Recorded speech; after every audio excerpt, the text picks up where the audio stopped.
Жаңалығына ойсамыз, жол тәртібін білейік, аман есен жүрейік. Осындай атаумен жастар ресурстық орталығы және жергілікті полиция қызметкерлерін ұйымдастырумен акция өтті.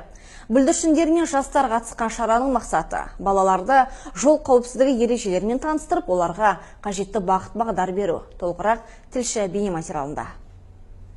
Акция аясында жергілікті полиция қызметкерлері бүлдіршіндерге қаперде сақтауға қажетті ережелерді үйретті. Сондай-ақ жаяу жүргіншілер жолынан қалай өту керектігін іс жүзінде көрсетті. Ал жастар болса тұрғындарға қауіпсіздік ережелеріне байланысты ескертулер жазылған кітапшаларды таратты. Балаларға жол сақшыларымен жұмыс жасаған ұнады. Бардашаның үш көзі бар. Қызыл дегенде тоқтаймыз, сары дегенде дайындаламыз, жасыл дегенде жүреміз. Мен өскенде жолды сақтайтын инспектор болғым келеді. Бағдаршамға бағынып, жүру тәртібін қатаң сақтаған адам өз өмірін қауіп-қатерден қорғай алады. Жол ережелерін барлығы білуге тиіс. Әсіресе бүлдіршіндерге ескертулерді жіті түсіндіру қажет.